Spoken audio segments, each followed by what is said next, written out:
سورہ طارق، سورہ طارق کا تعارف۔ مقام نزول، سورہ طارق مکہ مکرمہ میں نازل ہوئی ہے۔ آیات، کلمات اور حروف کی تعداد، اس سورت میں ایک رکوع، 17 آیتیں، 61 کلمے اور 239 حروف ہیں۔ طارق نام رکھنے کی وجہ، اس ستارے کو طارق کہتے ہیں جو رات میں خوب چمکتا ہے، نیز رات میں آنے والے شخص کو بھی طارق کہتے ہیں۔ اور اس سورت کی پہلی آیت میں اللہ تعالیٰ نے اس ستارے کی قسم ارشاد فرمائی ہے، اس لیے اسے سورہ طارق کہتے ہیں۔ سورہ طارق سے متعلق 2 احادیث۔ نمبر 1، حضرت جابر بن عبداللہ رضی اللہ تعالی عنہ فرماتے ہیں، حضرت معاذ رضی اللہ تعالی عنہ نے مغرب کی نماز پڑھائی تو اس میں سورہ بقرہ اور سورہ نساء کی تلاوت کی۔ جب حضور پرنور صلی اللہ تعالی علیہ وآلہ وسلم کو یہ بات معلوم ہوئی تو آپ صلی اللہ تعالی علیہ وآلہ وسلم نے ارشاد فرمایا، اے معاذ، تم لوگوں کو فتنے میں ڈال رہے ہو، کیا تمہیں یہ کافی نہیں کہ تم نماز میں والسماء والطارق والشمس وضحاها اور ان کی مصر اور صورتیں پڑھو۔ نمبر 2، حضرت خالد عدوانی رضی اللہ تعالی عنہ سے روایت ہے کہ انہوں نے نبی کریم صلی اللہ تعالی علیہ وآلہ وسلم کو قبیلہ ثقیف کے بازار میں دیکھا کہ آپ ایک لاٹھی کے سہارے کھڑے ہوئے تھے۔ جب آپ ثقیف والوں کے پاس مدد طلب کرنے آئے تو میں نے انہیں والسماء والطارق کی تلاوت کرتے ہوئے سنا، یہاں تک کہ آپ نے یہ سورت ختم فرما لی۔ میں نے اس سورت کو دور جاہلیت میں یاد رکھا، پھر اسلام قبول کرنے کے بعد اسے پڑھا۔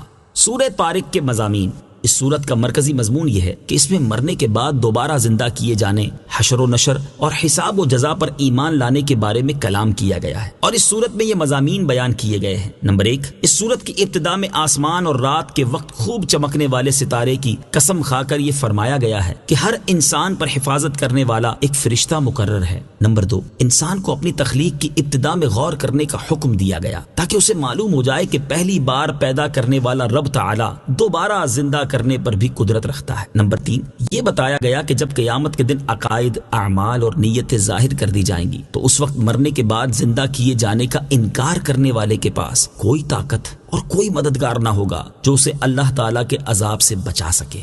نمبر 4، آسمان اور زمین کی قسم کھا کر ارشاد فرمایا گیا کہ قرآن مجید کوئی ہنسی مذاق کی بات نہیں بلکہ یہ حق اور باطل میں فیصلہ کر دینے والا کلام ہے۔ نمبر 5، اس سورت کے آخر میں بتایا گیا کہ کفار اللہ تعالیٰ کے دین کو مٹانے کے لیے طرح طرح کی چالیں چلتے ہیں اور اللہ تعالیٰ ان کے بارے میں اپنی خفیہ تدبیر فرماتا ہے جس کی انہیں خبر نہیں۔ سورہ بروج کے ساتھ مناسبت، سورہ طارق کی اپنے سے ماقبل سورت بروج کے ساتھ ایک مناسبت یہ ہے کہ دونوں سورتوں کی ابتدا میں آسمان کی قسم ارشاد فرمائی گئی۔ دوسری مناسبت یہ ہے کہ دونوں سورتوں میں مردوں کو دوبارہ زندہ کیے جانے پر کلام کیا گیا ہے۔ تیسری مناسبت یہ ہے کہ دونوں سورتوں میں قرآن مجید کو جھٹلانے والوں کا رد کرنے کے لیے قرآن مجید کے اوصاف بیان کیے گئے ہیں۔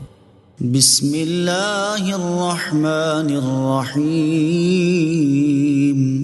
ترجمہ، اللہ کے نام سے شروع جو نہایت مہربان رحمت والا ہے۔ والسماء والطارق وما أدراك ما الطارق النجم الثاقب إن كل نفس لما عليها حافظ۔ ترجمہ، آسمان کی اور رات کو آنے والے کی قسم، اور تمہیں کیا معلوم کہ رات کو آنے والا کیا ہے؟ خوب چمکنے والا ستارہ ہے، کوئی جان نہیں مگر اس پر نگہبان موجود ہے۔ والسماء والطارق، آسمان کی اور رات کو آنے والے کی قسم۔ تفسیر صراط الجنان میں ہے، شان نزول، ایک رات سرکار دو عالم صلی اللہ تعالی علیہ وآلہ وسلم کی خدمت میں ابو طالب کچھ ہدیہ لائے۔ حضور پرنور صلی اللہ تعالی علیہ وآلہ وسلم اس کو تناول فرما رہے تھے کہ اسی دوران ایک ستارہ ٹوٹا اور پوری فضا آگ سے بھر گئی۔ ابو طالب گھبرا کر کہنے لگے کہ یہ کیا ہے؟ نبی کریم علیہ الصلوۃ والسلام نے ارشاد فرمایا کہ یہ ستارہ ہے جس سے شیاطین مارے جاتے ہیں اور یہ اللہ تعالیٰ کی قدرت کی نشانیوں میں سے ہے۔ ابو طالب کو اس سے تعجب ہوا تو اللہ تعالیٰ نے اپنے حبیب علیہ الصلوۃ والسلام کی تصدیق میں یہ آیات نازل فرمائیں۔ چنانچہ اس آیت اور اس کے بعد والی 3 آیات کا خلاصہ یہ ہے کہ اللہ تعالیٰ نے آسمان کی اور رات میں خوب چمکنے والے ستارے کی قسم ذکر کر کے ارشاد فرمایا کہ ہر جان پر اس کے رب عز و جل کی طرف سے ایک نگہبان مقرر ہے جو اس کے اعمال کی نگہبانی کرتا ہے اور اس کی نیکی بدی سب لکھ لیتا ہے۔ حضرت عبداللہ ابن عباس رضی اللہ تعالی عنہما فرماتے ہیں کہ یہاں نگہبان سے مراد فرشتے ہیں۔ ان فرشتوں کے بارے میں اللہ تعالیٰ نے ایک اور مقام پر ارشاد فرمایا، وَيُرْسِلُ عَلَيْكُمْ حَفَظَةً، ترجمہ، اور وہ تم پر نگہبان بھیجتا ہے۔ آیت إِن كُلُّ نَفْسٍ لَمَّا عَلَيْهَا حَافِظٌ سے حاصل ہونے والی معلومات۔ اس آیت سے 2 باتیں معلوم ہوئیں۔ نمبر 1، اگرچہ اللہ تعالیٰ اس بات پر قادر ہے کہ خود سب کی ہر طرح حفاظت فرمائے، مگر قانون یہ ہے کہ یہ کام اس کے مقرر کردہ فرشتے کریں۔ نمبر 2، رب تعالیٰ کے بعض نام اس کے بندوں کو دے سکتے ہیں، جیسے اللہ تعالیٰ کا ایک نام حافظ ہے اور یہاں آیت میں فرشتوں کو حافظ بتایا گیا، لہٰذا ہم یہ کہہ سکتے ہیں کہ اللہ تعالیٰ اور اس کے حبیب صلی اللہ تعالیٰ علیہ وآلہ وسلم ہمارے حافظ و ناصر ہیں۔ فَلْيَنظُرِ الْإِنسَانُ مِمَّ خُلِقَ، ترجمہ، انسان کو غور کرنا چاہیے کہ اسے کس چیز سے پیدا کیا گیا۔ فَلْيَنظُرِ الْإِنسَانُ مِمَّ خُلِقَ، انسان کو غور کرنا چاہیے کہ اسے کس چیز سے پیدا کیا گیا۔ تفسیر صراط الجنان میں ہے، اس سے پہلی آیات میں اللہ تعالیٰ نے قسم ذکر فرما کر یہ بات ارشاد فرمائی کہ ہر جان پر ایک نگہبان مقرر ہے جو اس کے اعمال کی نگہبانی کرتا ہے اور اس کے اعمال لکھ لیتا ہے، اور اس آیت میں انسان کو اپنی تخلیق کی ابتدا میں غور کرنے کا حکم دیا جا رہا ہے تاکہ وہ یہ بات جان لے کہ جس نے اسے پہلی بار پیدا کیا ہے وہ اس انسان کی موت کے بعد جزا دینے کے لیے اسے دوبارہ زندہ کرنے پر بھی قادر ہے، لہٰذا انسان کو چاہیے کہ وہ اس دن کے لیے عمل کرے جس دن اسے دوبارہ زندہ کیا جائے گا اور اسے جزا دی جائے گی۔ خُلِقَ مِن مَّاءٍ دَافِقٍ يَخْرُجُ مِن بَيْنِ الصُّلْبِ وَالتَّرَائِبِ إِنَّهُ عَلَى رَجْعِهِ لَقَادِرٌ، ترجمہ، اچھل کر نکلنے والے پانی سے پیدا کیا گیا جو پیٹھ اور سینوں کے درمیان سے نکلتا ہے، بے شک اللہ اس کے واپس کرنے پر ضرور قادر ہے۔ خُلِقَ مِن مَّاءٍ دَافِقٍ، اچھل کر نکلنے والے پانی سے پیدا کیا گیا۔ تفسیر صراط الجنان میں ہے، یہاں سے وہ چیز بیان کی گئی ہے جس سے اللہ تعالیٰ نے انسان کو پیدا فرمایا ہے۔ چنانچہ اس آیت اور اس کے بعد والی آیت کا خلاصہ یہ ہے کہ اللہ تعالیٰ نے انسان کو اچھل کر نکلنے والے پانی یعنی مرد اور عورت کے نطفوں سے پیدا کیا جو کہ عورت کے رحم میں مل کر ایک ہو جاتے ہیں، اور یہ نطفہ مردوں کی پیٹھ اور عورتوں کے سینوں کے درمیان سے نکلتا ہے۔ حضرت عبداللہ ابن عباس رضی اللہ تعالی عنہما فرماتے ہیں کہ یہ پانی عورت کے سینے کے اس مقام سے نکلتا ہے جہاں ہار پہنا جاتا ہے، اور انہی سے منقول ہے کہ عورت کی دونوں چھاتیوں کے درمیان سے نکلتا ہے۔ یہ بھی کہا گیا کہ منی انسان کے تمام اعضاء سے برآمد ہوتی ہے اور اس کا زیادہ حصہ دماغ سے مرد کی پشت میں آتا ہے اور عورت کے بدن کے اگلے حصے کی بہت سی ان رگوں میں سے آتا ہے جو سینے کے مقام پر ہیں، اسی لیے یہاں ان دونوں مقامات کا ذکر خصوصیت سے فرمایا گیا۔ إِنَّهُ عَلَى رَجْعِهِ لَقَادِرٌ، بے شک اللہ اس کے واپس کرنے پر ضرور قادر ہے۔ تفسیر صراط الجنان میں ہے، یعنی انسان کا اپنی تخلیق میں غور کرنے کا نتیجہ یہ ہے کہ جس رب تعالیٰ نے انسان کو نطفے سے پہلی بار پیدا کر دیا تو وہ انسان کی موت کے بعد اسے دوبارہ زندگی کی طرف لوٹا دینے پر خاص طور پر قادر ہے۔ يَوْمَ تُبْلَى السَّرَائِرُ فَمَا لَهُ مِن قُوَّةٍ وَلَا نَاصِرٍ، ترجمہ، جس دن چھپی باتوں کو جانچا جائے گا تو آدمی کے پاس نہ کچھ قوت ہوگی اور نہ کوئی مددگار۔ يَوْمَ تُبْلَى السَّرَائِرُ، جس دن چھپی باتوں کو جانچا جائے گا۔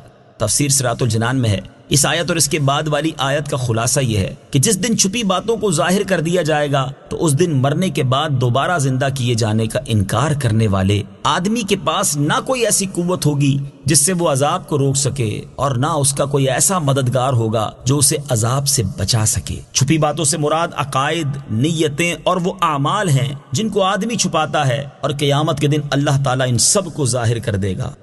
قیامت کے دن پوشیدہ اعمال ظاہر کر دیے جائیں گے۔ معلوم ہوا کہ بندے کے عقائد، نیتیں اور اعمال اگرچہ دنیا میں کسی پر ظاہر نہ ہو سکیں، لیکن قیامت کے دن اس کا کیا دھرا سب سامنے آ جائے گا۔ چنانچہ ایک اور مقام پر اللہ تعالیٰ نے ارشاد فرمایا، هنالك تبلو كل نفس ما أسلفت وردوا إلى الله مولاهم الحق۔ ترجمہ، وہاں ہر آدمی اپنے سابقہ اعمال کو جانچ لے گا اور انہیں اللہ کی طرف لوٹایا جائے گا جو ان کا سچا مولا ہے۔ اور ارشاد فرمایا، ينبأ الإنسان يومئذ بما قدم وأخر بل الإنسان على نفسه بصيرة۔ ترجمہ، اس دن آدمی کو اس کا سب اگلا پچھلا بتا دیا جائے گا، بلکہ آدمی خود ہی اپنے حال پر پوری نگاہ رکھنے والا ہوگا۔ لہٰذا ہر ایک کو چاہیے کہ اپنے ظاہری اعمال درست کرنے کے ساتھ ساتھ اپنے باطنی اور پوشیدہ اعمال کو بھی درست کرے تاکہ قیامت کے دن لوگوں کے سامنے رسوا ہونے سے بچ سکے۔ والسماء ذات الرجع والأرض ذات الصدع إنه لقول فصل وما هو بالهزل۔ ترجمہ، اس آسمان کی قسم جو لوٹ لوٹ کر برستا ہے اور پھاڑی جانے والی زمین کی، بے شک قرآن ضرور فیصلہ کر دینے والا کلام ہے اور وہ کوئی ہنسی مذاق کی بات نہیں ہے۔ والسماء ذات الرجع، اس آسمان کی قسم جو لوٹ لوٹ کر برستا ہے۔ تفسیر صراط الجنان میں ہے، توحید اور حشر و نشر کے دلائل بیان فرمانے کے بعد یہاں سے زمین و آسمان کی قسم ارشاد فرما کر قرآن پاک کی حقیقت کو بیان کیا گیا ہے۔ چنانچہ اس آیت اور اس کے بعد والی 3 آیات کا خلاصہ یہ ہے کہ اس آسمان کی قسم جس سے بار بار بارش اترتی ہے، اور اس زمین کی قسم جسے سبزہ نکالنے کے لیے پھاڑا جاتا ہے، بے شک قرآن ضرور فیصلہ کر دینے والا کلام ہے کہ یہ حق اور باطل میں فرق و امتیاز کر دیتا ہے، اور قرآن کوئی ہنسی مذاق کی بات نہیں ہے جو نکمی اور بیکار ہو۔ ان آیات میں اس بات کی طرف اشارہ ہے کہ آسمان جس سے بار بار بارش نازل ہوتی ہے، یہ زمینی پیداوار، نباتات اور درختوں کے لیے باپ کی طرح ہے، اور پھاڑی جانے والی زمین نباتات کے لیے ماں کی طرح ہے، اور یہ دونوں اللہ تعالیٰ کی عجیب نعمتیں ہیں، اور ان میں اللہ تعالیٰ کی قدرت کے بے شمار آثار نمودار ہیں جن میں غور کرنے سے آدمی کو مرنے کے بعد دوبارہ زندہ کیے جانے کے بہت سے دلائل ملتے ہیں۔ قرآن فیصلہ کن کلام ہے۔ قرآن مجید کی شان اور اس کے علاوہ دیگر شانوں کے بارے میں حضرت علی المرتضیٰ کرم اللہ تعالی وجہہ الکریم فرماتے ہیں، میں نے رسول کریم صلی اللہ تعالی علیہ وآلہ وسلم کو یہ ارشاد فرماتے ہوئے سنا کہ عنقریب ایک فتنہ برپا ہوگا۔ میں نے عرض کی، یا رسول اللہ صلی اللہ تعالی علیہ وآلہ وسلم، اس سے بچنے کا طریقہ کیا ہوگا؟ آپ صلی اللہ تعالی علیہ وسلم نے ارشاد فرمایا، اللہ تعالیٰ کی کتاب جس میں تمہارے اگلوں اور پچھلوں کی خبریں ہیں اور تمہارے آپس کے فیصلے ہیں، قرآن فیصلہ کن ہے اور یہ کوئی مذاق نہیں ہے۔ جو ظالم اسے چھوڑ دے گا اللہ تعالیٰ اسے تباہ کر دے گا، اور جو اس کے غیر میں ہدایت ڈھونڈے گا اللہ تعالیٰ اسے گمراہ کر دے گا۔ وہ اللہ تعالیٰ کی مضبوط رسی اور وہ حکمت والا ذکر ہے، وہ سیدھا راستہ ہے۔ قرآن وہ ہے جس کی برکت سے خواہشات بگڑتی نہیں اور جس کے ساتھ دوسری زبانیں مل کر اسے مشتبہ و مشکوک نہیں بنا سکتی، جس سے علماء سیر نہیں ہوتے، جو زیادہ دہرانے سے پرانا نہیں پڑتا، جس کے عجائبات ختم نہیں ہوتے۔ قرآن ہی وہ ہے کہ جب اسے جنات نے سنا تو یہ کہے بغیر نہ رہ سکے کہ ہم نے عجیب قرآن سنا ہے جو اچھائی کی رہبری کرتا ہے، تو ہم اس پر ایمان لے آئے۔ جو قرآن کا قائل ہو وہ سچا ہے، جس نے اس پر عمل کیا وہ ثواب پائے گا، اور جو اس کے مطابق فیصلہ کرے گا وہ منصف ہوگا، اور جو اس کی طرف بلائے گا وہ سیدھی راہ کی طرف بلائے گا۔ إنهم يكيدون كيدا وأكيد كيدا فمهل الكافرين أمهلهم رويدا۔ ترجمہ: بے شک کافر اپنی چالیں چل رہے ہیں اور میں اپنی خفیہ تدبیر فرماتا ہوں، تو تم کافروں کو ڈھیل دو، انہیں کچھ تھوڑی سی مہلت دو۔ إنهم يكيدون كيدا۔